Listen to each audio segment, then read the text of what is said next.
Most dangerous men alive, everybody. Welcome back to MyNightOutRadio. This is DJ Psycho Eddie. While they're breaking down, I got to tell you a little story, George. The last time, or actually, it's more of an observation I've made. The more excited someone is when they're giving you a CD, usually the shittier the music is on that CD. Well, when I got the copy of this CD, I can't tell you how excited they were and how petrified I was to put this into my CD player, because they were just about dancing. Oh, I got something for you. And they handed it to me, really excited. And I'm, oh, crap, not another one of these. And I got to tell you guys, I am so happy that, well, it didn't suck at all. There is no suckiostomy on this. Suckiostomy. Yes, that's a technical term, industry standard. But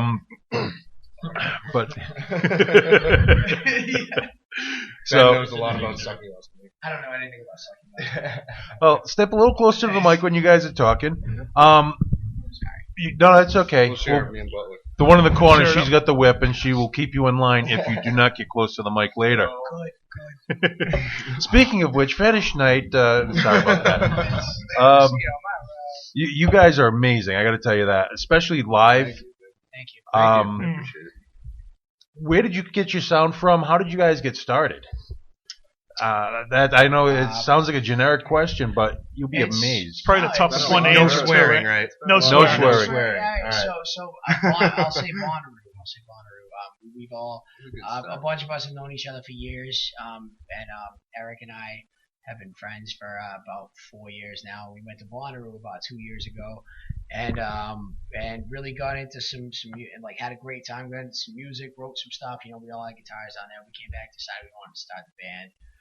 These Andy and Andy here. I used to watch their band play all the time, and they're just like the most talented musicians, you know, that I know. And so yeah, it wasn't long. We came back. We started the band. Came up with the name, and yeah. We were dangerous ever since. It's pretty dangerous. Yeah. As I mentioned earlier on, first time I saw these guys was right down the hall at the Manchester 65, opening up for David Cook, and I think we were talking earlier. You guys are still in contact with him periodically? Yeah, randomly. I haven't talked to him in probably a year, but there was a few drunken phone calls from Japan. Yeah. Now, you guys are also going to be talking about your show that's coming up at the Met this week. And what's it like to open up for a national touring act, and what kind of feedback do they give you after they hear you guys play? You know, I got to tell you, we've only had one bad experience with a national opener, and it broke me and Ben's heart. It was one of our favorite bands. We won't say any names. Okay, it's fine. But it was one of our favorite bands, like literally our Pandora station. And we went back there to meet them and say thank you so much. They had a band drop, and we helped them out. And we were like, yeah, we'll open. 2 weeks' notice. Brought 50 people. Did our tour manager say you can be back? Yeah, and they said, you guys can't be in here. Like, no, hey, no problem. You guys gotta go. Just, you guys can't be in Yeah, here. we had a guitar case full of beer too. Yeah. I was just like, But either way, well, for the most part, it's been. It's been good. I mean, amazing. you know, we've done, you know, like David Cook, super friendly, yeah. awesome yeah, dude, very cool, perfect hair. All the guys, That was a great night. That was a great show. All the guys in Badfish too. Our last one, the Lupos. Awesome. They're just. everybody I've known in that them for a band, while, awesome. but it's Cool Yeah, guys. it's- they're just like the nicest guys. We were Yeah. blessed to be able to just hang out with them. Yeah. So that was a part where you can hang out in the back room with those guys? Yeah, we had the dressing room next to them. Yeah. And a lot of good times. it was great. You meet a lot of really cool people when you play shows like that. You know, I was gonna say out of town bands talking about, you know, like the bands from the other show and everything, but Badfish is from right here. Yeah. Yeah, so It's been great. now you guys have opened up for quite a few bands, and you aren't playing out as much as most of the other local bands, like once a week or once every 2 weeks. So what's your schedule like coming up, and will you start being the headliners on some of these nights that are going to be taking place? Hopefully we'll start being the headliners. But I got to tell you, not playing until 12 is kind of It's tough. it's tough to do that all the time. But no, we don't really have any other show planned until May. After this one, we're going to be working on our new album. But me and Ben were talking yesterday. And we're thinking of maybe throwing a big house party in March. A big open. Down at the everybody plantation party. there, right? Yeah. Everyone's invited. Yeah. We back up a trailer somewhere and set up a stage, and Awesome. I think that's gonna happen. But after this show here on the 30th of that, which is going to be awesome, I'm so excited about that. Yeah, it's gonna be a we're good going to show. spend a lot of time reworking some stuff. We've been writing a lot of new songs that I think everybody will like. Collaborating with this other gentleman who will not be named yet because he's our secret weapon for the next show. Sure. Oh, he's already been named. He's already been named? Yeah. Oh, what up? You just didn't know about it. Yeah, okay, I guess I didn't know about it. But yeah, we got our buddy Nolan Driscoll from another band, Dionysus Park Ranger, who's crazy, and he'll be joining us at the next show. And then we're gonna take the next few months and write and record, hopefully. Great. So you're working now on your second album, correct? Yeah, it's debatable now whether we're gonna Re-release this? re-release that professionally done and add 6 songs, Yeah. or if we're just gonna go for 12 new ones. But we think this is the best option. Yeah. Yeah. We'll have as many new ones as possible, but I think we're gonna re-record at least all of those and maybe make one giant big CD. That's good. Opposed to, not all This is one of my favorite local CDs, I'll tell you by the way. Not only because you're standing in front of me and I've seen you like 3 or 4 or 5, 6, maybe 7 times, but The thing I like about your music, though, is your songs tell stories. It seems like they tell stories. And what intrigues me the most when I listen to this is I try to think of like what the situation is for every song that was written here. I don't know who writes your words for you. Yeah, You guys, Ben, you write the lyrics? Yeah, he pretty much Pretty right? Yeah.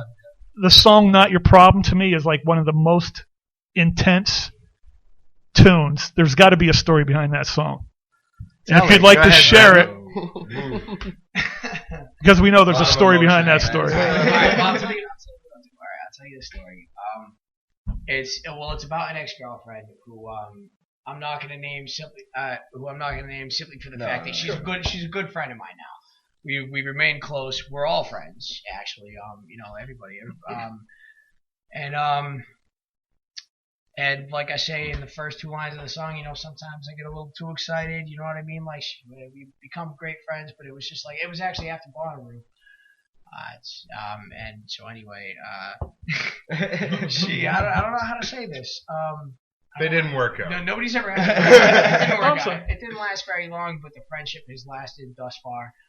And it's great and it's awesome. And I was just angry after. Like you're angry after a breakup. Sure. I was really into it, and I was angry afterwards. And that's what it was kind of a liberating kind of, I don't know. Not your problem. I'm better off without you kind of song. And in reality, we're still friends, and it's one of the. I like that song a lot.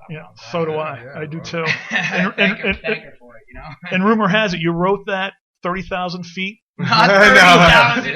No. Couple hundred feet. Couple hundred feet. No, like 160 feet, 168 feet. I think I was working for a tower climbing company. And called me. Yeah. I got this great idea. When I got back, when I got back down to the truck down below, I pulled out some paper and I wrote it down and it was done. And he actually got fired that day to play the David Cook show because he took off early without telling anyone. No, I didn't know. I told him. No, that's not true. I told him that I was leaving work because I had to go do this. I had to go make this song happen. You wrote this song before the David Cook show? Yeah. Yeah, I remember. Really? Yeah.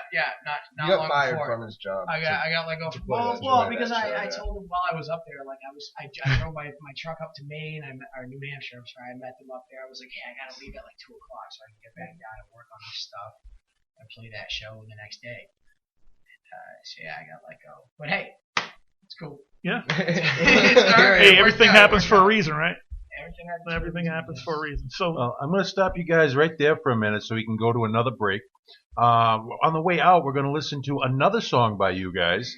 This is like shameless, self-indulgent self-promotion this whole hour, by the way, for you guys. The name of the song is going to be Till My Heart's Content. We're going to play that acoustic for you? Sure. No, actually, we got to record it. We have the album.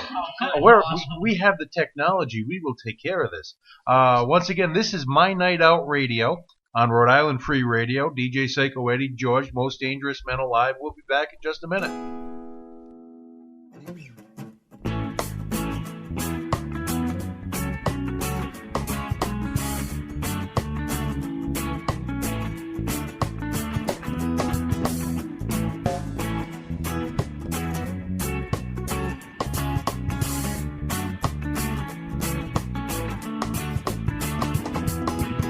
It's been a while since I've seen my folks. Now my life's full of cigarettes and dirty jokes. I got 9 words on the tip of my tongue. I got 9 lives and the scope of a gun. While my life's about a half-past it, I got a real sweet girl running through my head.